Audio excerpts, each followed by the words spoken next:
Bom, acho que todo médico tem que ter um pouco de terapeuta, né? Um pouco de psicólogo. A quantidade de doenças que a gente chama de psicossomáticas na medicina são muito grandes. Mas, especificamente dentro da dermatologia, eu acho que isso é ainda mais importante. Tanto por um lado, porque tem muitas doenças, né, que têm um fundo emocional muito forte e que se manifestam na pele, como psoríase, vitiligo, piora de dermatite atópica. A gente tem o outro lado, né, o outro lado da estética, que é um processo muito complexo. Toda vez que a gente trata um paciente do lado estético, a gente tem que ver a real motivação daquele paciente. E eu diria que a grande maioria dessas motivações, elas são legítimas. Eu quero aparentar ser mais jovem, eu quero fazer pequenas mudanças de traços meus que não são tão favoráveis.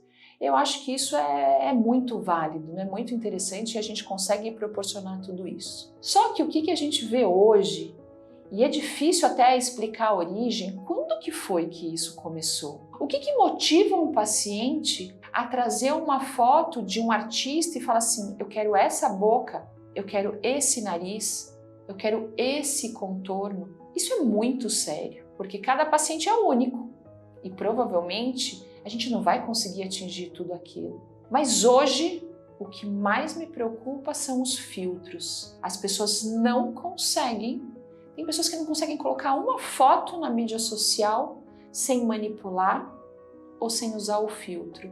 Eu vejo inclusive dermatologistas que estão lá no dia de beleza delas fazendo o procedimento e elas estão postando a foto delas com filtro, porque elas talvez tenham vergonha de perceber, de mostrar que elas têm, por exemplo, que elas têm um pouquinho de acne, que elas têm um pouco de melasma, que talvez os poros dela não sejam tão perfeitos. Quando é que foi que essa mentira toda virou o padrão?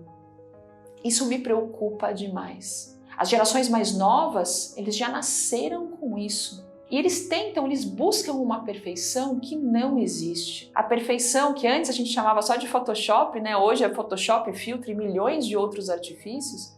Isso está cada vez pior. Então é difícil, eu imagino, para uma atriz de Hollywood, que assim, vai ser uma capa de revista, eles vão manipular aquela foto. Porque hoje ela já não é uma menina de 30 anos, hoje ela está com 60, e talvez seja um pouco complexo, um pouco ruim, né? Ela ficar mostrando todas as rugas. Não mostrar a realidade do processo ao longo dos anos, isso é muito triste. As meninas novas, que hoje olham e falam assim, nossa, eu quero aquele rosto, eu quero aquela pele.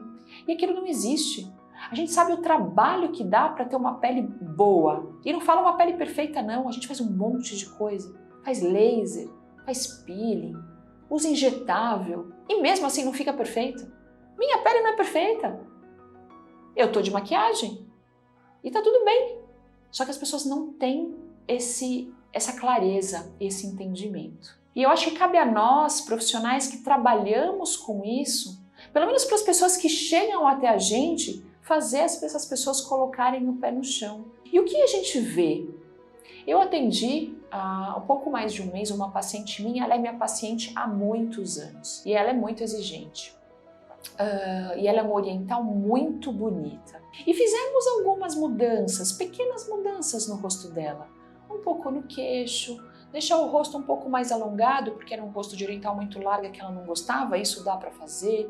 Mexemos um pouco no queixo, mexemos um pouco na boca. Só que o mês passado ela chegou aqui com uma foto dela com um filtro e falou assim, eu quero esse rosto. E aí eu vi que aquilo não era viável. Por quê? Porque estava tudo diferente. A altura da sobrancelha, o formato da sobrancelha, o formato do olho. A gente pode colocar cílios falsos, mas assim, a gente não consegue mudar o formato do olho.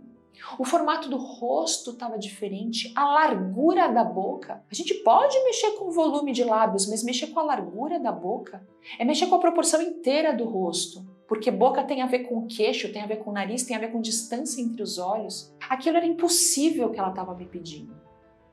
Só que eu fui mais a fundo.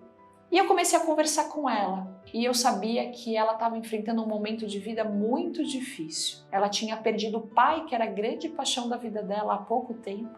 E o pai dos filhos dela está enfrentando uma doença muito grave, tem uma insuficiência renal, está na fila do transplante de rim. Então é uma situação de vida muito grave. E com 15 minutos de conversa, você vai ver que a dor dela não é a dor da aparência física, porque ela é uma mulher bonita. Mas toda aquela dor que ela vinha trazendo e acumulando ao longo de todos aqueles meses, ela estava querendo descontar e transformar a parte do externo dela. Quando na verdade o que ela tem que trabalhar e talvez transformar de alguma forma é a parte interna.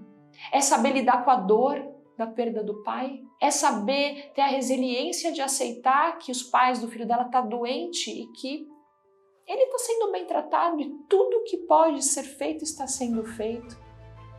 É uma cura interna. Então o que eu sempre digo, se você é uma dessas pessoas que às vezes olha no espelho e fala assim, nossa, eu tenho que mudar tudo, eu quero fazer isso, eu quero fazer aquilo, eu preciso mudar meu nariz, meu queixo, minha boca, meu corpo e tudo, o que será? Será que você está olhando para dentro de você o suficiente? O que tem aí dentro que te incomoda tanto e que não faz você se aceitar como você é? Eu acho que é uma reflexão muito poderosa. Não é simples, vai doer.